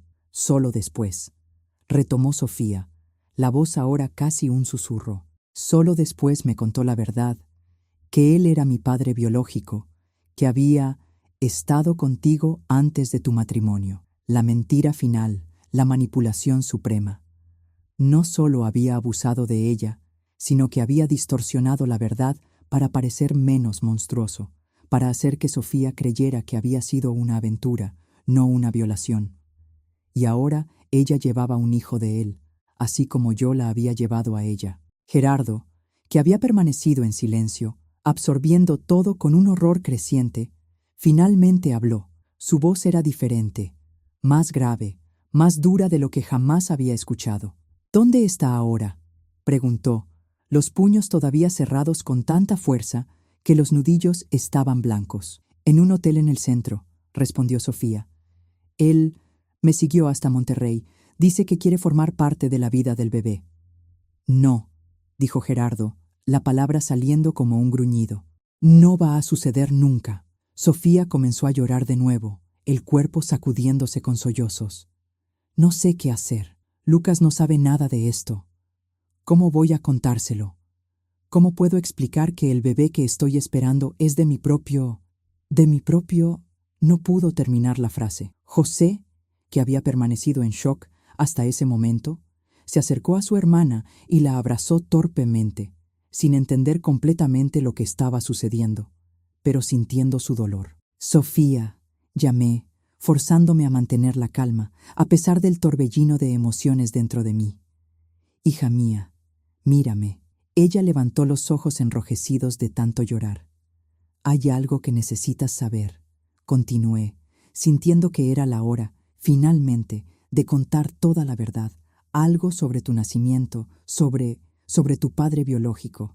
Y entonces, por primera vez, conté la historia completa. La violación en la víspera de mi boda, el descubrimiento del embarazo, la decisión de criar a Sofía como hija de Gerardo, la persecución de mi padre, la huida a Ciudad de México y después a Monterrey, la mentira sobre su muerte.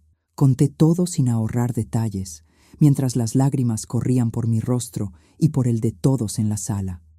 Cuando terminé, el silencio que siguió era denso, casi palpable. Sofía me miraba con una expresión que no logré descifrar. Horror, comprensión, tal vez incluso algún alivio por finalmente entender su propia historia. Entonces yo soy... comenzó ella, la voz fallando. Eres mi hija, interrumpí firmemente, y hija de Gerardo, que te crió con todo el amor del mundo. Tu origen no define quién eres, Sofía, nunca lo ha hecho. ¿Y el bebé?, preguntó, poniendo la mano sobre el vientre, a un plano. ¿Qué hago con este bebé? La pregunta quedó en el aire, pesada como plomo. Era una decisión imposible, una encrucijada terrible en la vida de mi hija, e irónicamente una que yo nunca tuve que enfrentar. Cuando descubrí que esperaba a Sofía, el aborto no era una opción que siquiera considerara, tanto por mis creencias como por la completa falta de acceso a algo así en el interior de Guanajuato de los años 60. Pero estábamos en 1991, en Monterrey. Sofía tenía otras posibilidades, otros caminos. Esa es una decisión que solo tú puedes tomar, respondí finalmente. Pero sea cual sea tu elección, estaremos a tu lado, todos nosotros. Miré a Gerardo, que asintió gravemente. Incluso en medio de la rabia que sentía por mi padre, incluso en medio del shock de la situación, su amor por Sofía hablaba más alto. Él sería su puerto seguro, así como había sido el mío. Primero, dijo Gerardo, la voz ahora más controlada. Necesitamos ocuparnos de él, de Armando. Él es peligroso, advertí. Ustedes no saben de lo que es capaz. Yo lo sé, respondió Sofía en voz baja. Ahora lo sé. El dolor en su voz partió mi corazón. Mi hija, a quien había intentado proteger durante toda la vida, había sido alcanzada por el mismo mal que me afectó a mí. La historia se había repetido, a pesar de todos nuestros esfuerzos por reescribir el pasado. No voy a dejar que se acerque a ti de nuevo, dijo Gerardo, la determinación férrea en su voz. Ni a ti, ni al bebé, si decides tenerlo. ¿Pero cómo?, pregunté, el miedo consumiéndome. Él siempre encuentra una manera, siempre. Esta vez es diferente, respondió Gerardo. Ya no somos aquella pareja joven y asustada, huyendo en mitad de la noche. Tenemos una vida establecida, tenemos recursos, tenemos personas que pueden ayudarnos. Se levantó, tomó el teléfono y comenzó a marcar un número. Voy a llamar a Renato, dijo, refiriéndose a un amigo abogado que nos ayudaba ocasionalmente con asuntos del taller. Vamos a conseguir una orden de restricción contra él y después iremos a la policía. ¿Policía?, repetí asustada. ¿Pero qué pruebas tenemos? Fue hace tanto tiempo. Tenemos el testimonio de Sofía, respondió Gerardo firmemente. Y si te hizo esto a ti, a ella, probablemente se lo hizo a otras mujeres también. La policía puede investigar, encontrar a otras víctimas. La idea de exponer públicamente nuestro secreto, de revivir todo aquel horror en comisarías y tribunales, me aterrorizaba. Pero, mirando a Sofía, a la desesperación en sus ojos, supe que no teníamos elección. El ciclo necesitaba ser roto de una vez por todas. La noche se extendió en discusiones, lágrimas, planificaciones. José, todavía tratando de procesar todo lo que había oído, se ofreció a dormir en el sofá de la sala para montar guardia. Un gesto ingenuo, pero conmovedor de protección. Mi madre, devastada por la revelación de que su mentira no nos había protegido como esperaba, acabó tomando un calmante y yéndose a acostar temprano. Sofía decidió quedarse con nosotros aquella noche, incapaz de volver a su propio apartamento, donde vivía sola desde que comenzó a trabajar. ¿Y Lucas?, preguntó en determinado momento. ¿Cómo voy a contárselo? Era la pregunta más difícil de todas. ¿Cómo explicar algo así al hombre que amaba, que planeaba casarse con ella en pocos meses? ¿Cómo pedirle que aceptara un bebé concebido en aquellas circunstancias? Con la verdad, respondí finalmente. Si te ama de verdad, comprenderá, te apoyará como Gerardo me apoyó a mí. ¿Y si no me apoya?, preguntó, el miedo evidente en su voz. Entonces no es el hombre que pensábamos que era, respondió Gerardo simplemente, y mereces a alguien mejor. A la mañana siguiente, exhaustos pero determinados, pusimos nuestro plan en acción. Renato, el abogado, vino temprano a nuestra casa. Escuchó toda la historia con un profesionalismo que agradecí, sin juicios, sin horror excesivo, solo anotando detalles importantes y haciendo preguntas pertinentes. Podemos conseguir una orden de restricción fácilmente, dijo después de escucharlo todo. Con los testimonios de Sofía y de usted, hay base suficiente. En cuanto al proceso penal, será más complicado, dado el tiempo transcurrido, pero no imposible, especialmente si, como sospechamos, hay otras víctimas. El plan era simple. Sofía concertaría un encuentro con mi padre en el hotel donde se hospedaba. No iría sola, claro. Gerardo y 2 policías amigos de Renato estarían cerca, listos para intervenir. En el momento adecuado, confrontaríamos a mi padre con la verdad y con la presencia policial, entregándole la orden de restricción e informándole sobre el proceso que estábamos iniciando. Es arriesgado, advirtió Renato. Hombres como él pueden reaccionar violentamente cuando se sienten acorralados. Por eso la policía estará allí, respondió Gerardo. No vamos a darle ninguna oportunidad de escapar esta vez. Sofía estaba nerviosa, pero decidida. Quiero mirarlo a los ojos, dijo. Quiero que sepa que descubrí la verdad, que ya no soy una víctima inocente a la que puede manipular. Accedí a regañadientes al plan. Parte de mí solo quería huir de nuevo, tomar a mi familia y desaparecer a algún lugar donde mi padre nunca nos encontraría. Pero otra parte, la que había cargado este peso durante casi 3 décadas, ansiaba una confrontación, justicia, un fin definitivo para aquella pesadilla. Antes de salir, Sofía pidió hablar a solas conmigo. Fuimos al patio trasero, donde el pequeño jazmín que planté años antes perfumaba el aire de la mañana. «Mamá», dijo, sosteniendo mis manos, «antes de enfrentarnos a él, necesito decirte algo». «¿Qué, hija mía?»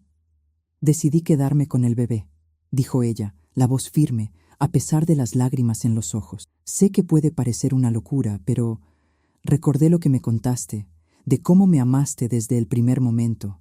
A pesar de todo, siento que puedo hacer lo mismo». Abracé a mi hija con fuerza, sintiendo su cuerpo temblar contra el mío. ¿Cuántas veces había soñado con este momento? No el de la terrible revelación, sino el de la profunda comprensión entre nosotras. ¿Cuántas veces me había preguntado si Sofía entendería mis elecciones, mis secretos, mis sacrificios? ¿Estás segura?, pregunté, separándome para mirarla a los ojos. Es una decisión muy difícil, Sofía, muy personal. Lo estoy, respondió. Y hay más. Hablé con Lucas anoche. Después de salir de aquí, mi corazón dio un vuelco. ¿Y cómo reaccionó? Una pequeña sonrisa, la primera desde que toda esta tormenta comenzó, apareció en su rostro. Lloró conmigo, se horrorizó, se enfureció con mi abuelo, pero después dijo algo que nunca olvidaré. ¿Qué? Dijo que el amor verdadero no es solo para los buenos momentos, es principalmente para los malos momentos, cuando más lo necesitamos, y que me ama, sin importar lo que pase, que amará a este bebé como si fuera suyo, porque es mío, y todo lo que es mío, él lo ama. Las lágrimas vinieron a mis ojos. ¿Cuántas veces Gerardo me había dicho palabras similares a lo largo de los años? Palabras que me sostuvieron, que me dieron fuerza para seguir adelante. Sofía había encontrado a su Gerardo, un hombre bueno, lo suficientemente fuerte para amar más allá de las circunstancias, para ver más allá de las sombras del pasado. Es un hombre afortunado, dije secándome las lágrimas.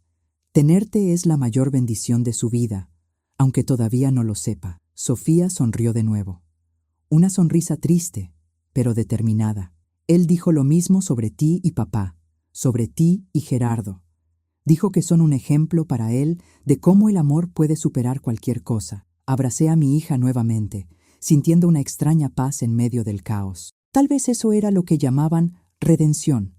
No el borrado del pasado, sino su transformación en algo que, a pesar del dolor, también traía crecimiento, comprensión, incluso una forma peculiar de belleza.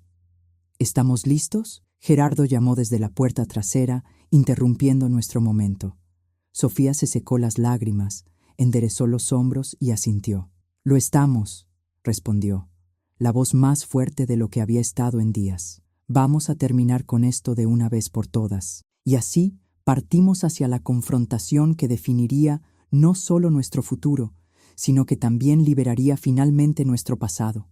El camino sería difícil, la batalla sería dura, pero por primera vez en décadas sentí que la victoria era posible, que el monstruo de mis pesadillas y ahora de las pesadillas de mi hija finalmente sería derrotado. El hotel en el centro, donde mi padre se hospedaba, era uno de esos lugares decadentes que tuvieron días mejores. Pintura descascarada en las paredes, alfombra manchada en el vestíbulo, un aire de negligencia que combinaba perfectamente con el hombre que habíamos venido a confrontar. Llegamos en 2 coches, Gerardo, Sofía y yo en uno. Renato y los 2 policías de paisano en el otro. ¿Estás segura de que quieres hacer esto?, pregunté a Sofía por milésima vez mientras esperábamos en el vestíbulo.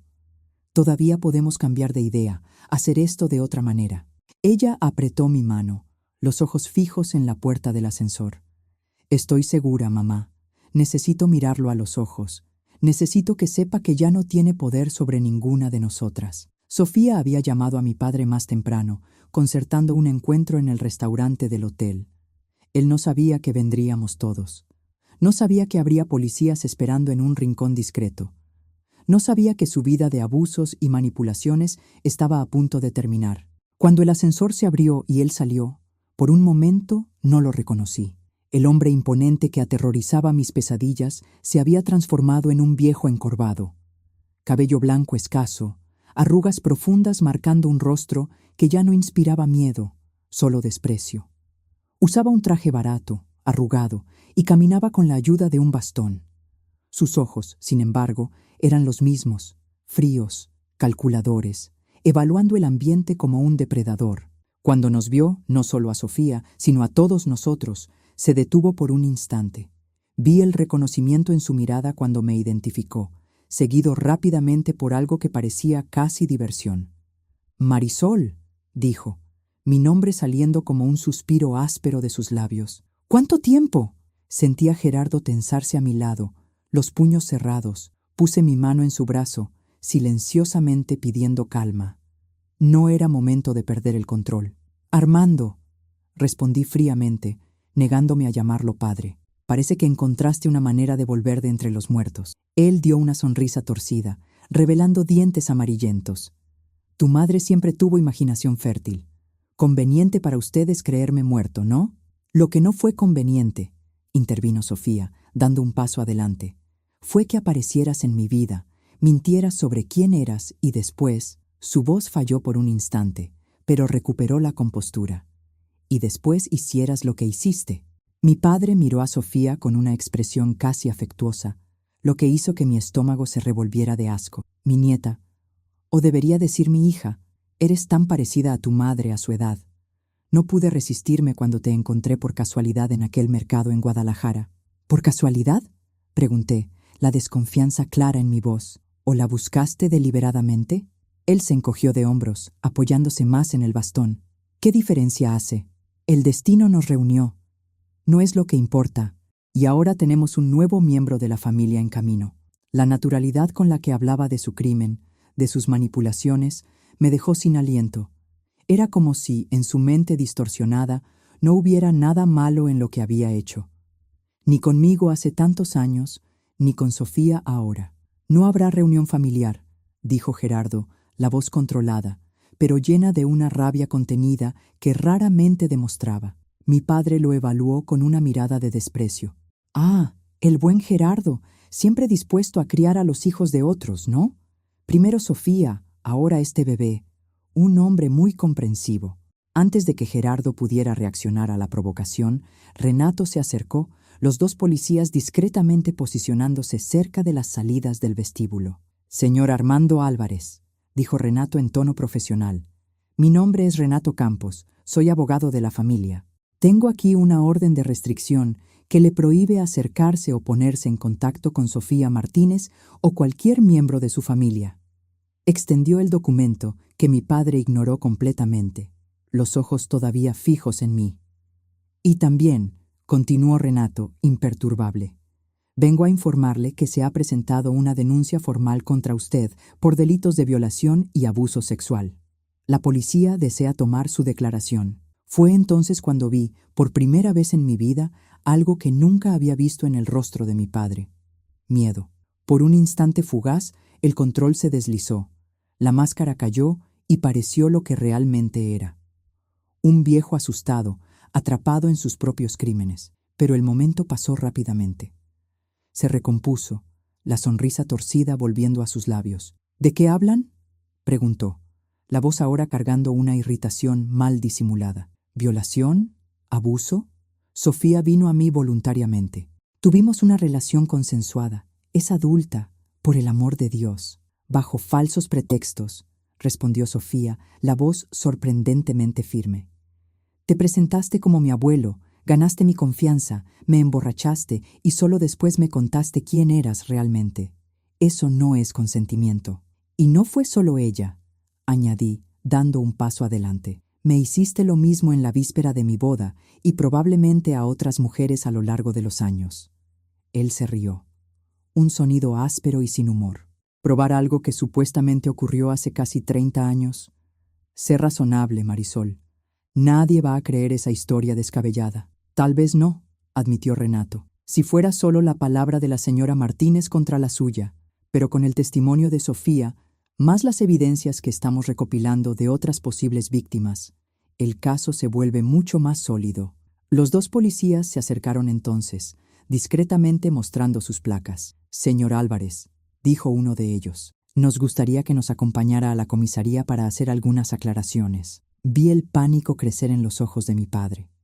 Miró alrededor como si buscara una ruta de escape, pero los policías ya estaban estratégicamente posicionados. Acorralado, hizo lo único que aún podía: atacar verbalmente. «Siempre fuiste una malagradecida», disparó hacia mí, la voz cargada de veneno. «Te di a ti y a tu madre un techo, comida en la mesa, ¿y así es como me agradeces? ¿Persiguiéndome con mentiras, destruyendo mi reputación?». No respondí. No había nada más que decir a aquel hombre que había destruido tantas vidas, incluida la mía y la de mi hija. En lugar de eso, di un paso adelante e hice algo que jamás imaginé que tendría el valor de hacer. Lo miré directamente a los ojos y sonreí. Una sonrisa tranquila, sin rabia, sin miedo. La sonrisa de alguien que finalmente se ha liberado. «Se acabó, Armando», dije simplemente. «Tu tiempo se acabó». Fue llevado por los policías sin resistencia física. Estaba demasiado viejo para eso, pero maldiciendo y amenazando todo el tiempo. Prometió demandarnos a todos. Juró que tenía amigos poderosos.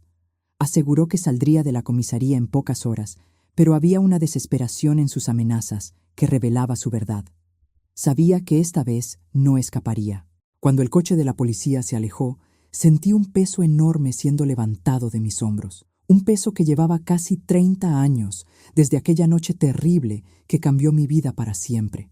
Miré a Sofía, que lloraba silenciosamente al lado de Gerardo, y supe que ella sentía lo mismo. «¿Se acabó de verdad?», preguntó, la voz pequeña, como la de la niña que una vez fue. «No completamente», respondió Renato con honestidad. «Habrá declaraciones, posiblemente un juicio. Será un proceso largo y a veces doloroso. Pero lo peor ya pasó. Ya no puede lastimarlas». Volvimos a casa en silencio, cada uno absorbido en sus propios pensamientos. José y mi madre esperaban ansiosamente, y cuando les contamos lo que había sucedido, hubo una mezcla de alivio y aprensión. El camino por delante aún sería difícil, pero al menos ahora podíamos verlo con claridad. Aquella noche, Sofía finalmente llamó a Lucas y le pidió que viniera a nuestra casa. Era hora de enfrentar el siguiente desafío: contarle al hombre que amaba toda la verdad sobre su embarazo, sobre el origen del bebé que esperaba. Lucas llegó una hora después. Era un joven alto, con gafas, de maneras tranquilas, que siempre me recordaba un poco a Gerardo cuando era joven.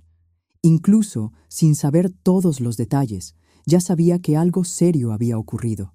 Sofía le había contado brevemente por teléfono que había descubierto que Gerardo no era su padre biológico y que necesitaba contarle la historia completa. La sala quedó en silencio mientras Sofía y yo, alternadamente, contamos toda la historia, desde la violación que sufrí décadas atrás hasta los recientes acontecimientos con mi padre. Lucas escuchó todo sin interrumpir, el rostro cada vez más pálido, las manos ocasionalmente cerrándose en puños cuando se revelaban los detalles más dolorosos. Cuando terminamos, el silencio se extendió por varios minutos.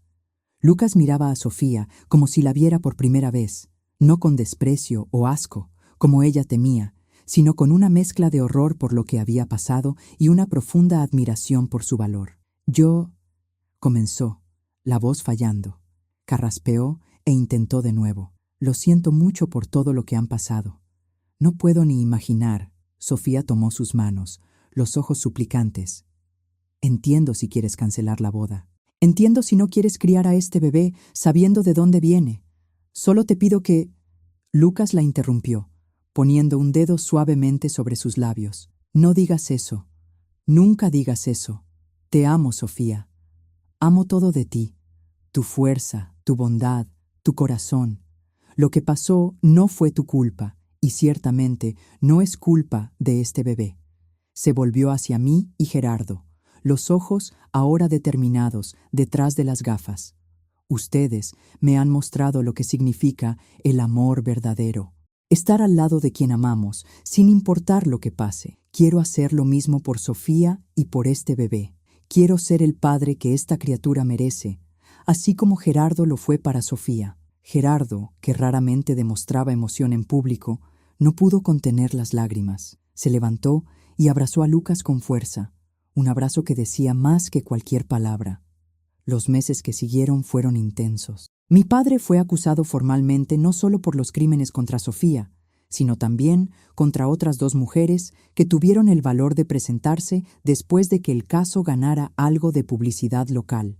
Debido a su edad y a un conveniente diagnóstico de problemas cardíacos, consiguió el derecho de responder al proceso en libertad, pero con un brazalete electrónico y prohibición de salir de la ciudad o acercarse a cualquiera de las víctimas. La boda de Sofía y Lucas fue pospuesta hasta que naciera el bebé.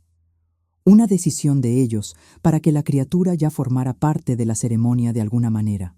El vientre de Sofía crecía y con él, extrañamente, una nueva sensación de paz en nuestra familia.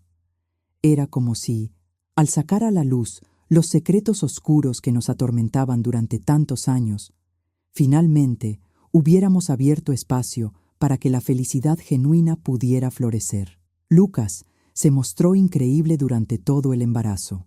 Acompañaba a Sofía en todas las consultas, leía libros sobre paternidad. Incluso comenzó a preparar la habitación del bebé mucho antes de lo necesario. Cuando descubrieron que sería una niña, fue él quien sugirió el nombre, Clara, porque traerá claridad a nuestras vidas, explicó, la mano cariñosamente sobre el vientre de Sofía. Será el comienzo de una nueva historia sin las sombras del pasado. Mi madre, que inicialmente había quedado devastada con toda la situación, poco a poco fue encontrando paz también. Nunca hablábamos directamente sobre la mentira que mantuvo durante tantos años sobre la muerte de mi padre. Pero yo sabía que había hecho lo que creía mejor para protegernos. El perdón llegó naturalmente. No necesitó ser pedido ni concedido formalmente.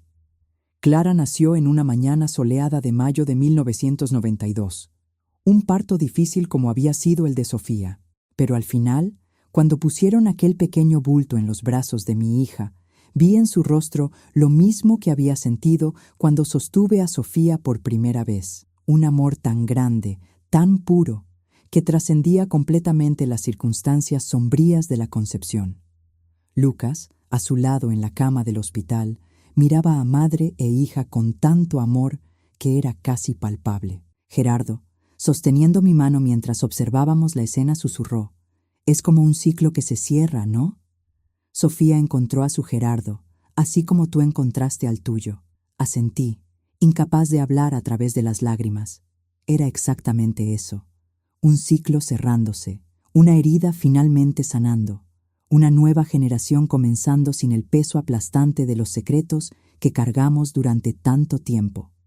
El juicio de mi padre comenzó 3 meses después del nacimiento de Clara. Fue un proceso difícil, doloroso, con momentos en que tanto Sofía como yo casi desistimos. Revivir aquellos traumas, ser cuestionadas por abogados defensores que intentaban hacernos parecer mentirosas o confundidas. Enfrentar la mirada fría del hombre que había destruido tantas vidas era casi insoportable, pero nos apoyamos mutuamente. Toda nuestra familia se unió como nunca antes. Gerardo, José, Lucas, mi madre, incluso las otras víctimas que se habían presentado. Formamos un frente unido contra el mal que aquel hombre representaba y vencimos. En enero de 1993, mi padre fue condenado a 15 años de prisión. Dada su edad avanzada, 75 años en ese momento, era prácticamente una sentencia perpetua. No saldría de la cárcel con vida. Cuando el juez anunció la sentencia, no sentí la euforia que esperaba. No hubo gritos de alegría ni abrazos exultantes, solo un profundo suspiro colectivo, como si toda nuestra familia finalmente pudiera soltar la respiración que habíamos estado conteniendo durante décadas. ¿Es el fin?, preguntó Sofía, sosteniendo a Clara en brazos mientras salíamos del tribunal. «Es un nuevo comienzo», respondí, tocando suavemente el rostro de mi nieta. «Para todas nosotras». La boda de Sofía y Lucas se celebró 2 meses después, con Clara, que ahora tenía casi 1 año, siendo llevada por el pasillo de la iglesia como una pequeña dama de honor en brazos de José. Fue una ceremonia sencilla, pero emocionante, llena de lágrimas de alegría y promesas de un futuro mejor. Durante la recepción, observé a mi familia reunida. Gerardo, ahora con canas, pero la misma mirada bondadosa de siempre. José, un hombre hecho y derecho con su novia al lado. Sofía y Lucas, radiantes en su felicidad recién oficializada. Clara, sonriendo y aplaudiendo en el regazo de mi madre, ajena al hecho de que su mera existencia representaba el triunfo del amor sobre el odio, de la luz sobre la oscuridad. En ese momento, supe que había valido la pena. Todos los horrores, todas las huidas, todos los secretos dolorosos, todo nos había traído hasta allí, hasta ese momento de paz y alegría genuinas. No era un final feliz de cuento de hadas. Siempre llevaríamos las cicatrices de lo que vivimos, pero era un final honesto, verdadero, conquistado con sudor y lágrimas, y una determinación feroz de no dejar que el mal tuviera la última palabra. Los años fueron pasando. Sofía y Lucas tuvieron 2 hijos más, Antonio y Beatriz, que crecieron teniendo a Clara como la hermana mayor que adoraban y respetaban. Nunca ocultamos la verdad sobre el origen de Clara, pero la contamos de una forma adecuada a su edad, siempre enfatizando el amor que la rodeaba, la familia que eligió amarla, independientemente de cómo había venido al mundo. Gerardo se jubiló del taller que José asumió y expandió. Yo cerré el restaurante cuando cumplí 70 años, pero todavía hago mis tamales para la familia los fines de semana. Una tradición que mantiene viva un poco de aquella niña de Guanajuato que una vez fui. Mi madre falleció pacíficamente a los 92 años, rodeada de bisnietos que la adoraban y de una hija y nieta que la habían perdonado completamente. Mi padre murió en prisión en 1998, solo y olvidado. Cuando recibí la noticia, no sentí ni alegría ni tristeza, solo un extraño alivio, como quien finalmente puede cerrar un libro cuya historia sombría ya no tiene poder para asustar. Hoy, a los 78 años, sentada aquí en este puesto de tamales que mis nietos insistieron en montar para que pudiera contar mis historias, miro hacia atrás y veo un camino lleno de espinas, pero también de flores que florecieron contra todas las probabilidades. Veo a una niña asustada que se convirtió en una mujer fuerte, una joven sin esperanza que encontró amor verdadero, una madre desesperada que logró proteger a su hija, incluso cuando el pasado amenazó con repetir su peor página. Clara tiene 33 años ahora. Es médica pediatra, casada y con un hijo pequeño. Creció sabiendo toda la verdad sobre su nacimiento, pero eso nunca la definió, nunca la limitó. Al contrario, le dio una compasión especial por los vulnerables, una sensibilidad para el sufrimiento ajeno que la hace una médica excepcional. El mal que mi padre intentó esparcir acabó generando, contra su voluntad, más bondad en el mundo. ¿Y no es así como vencemos al final?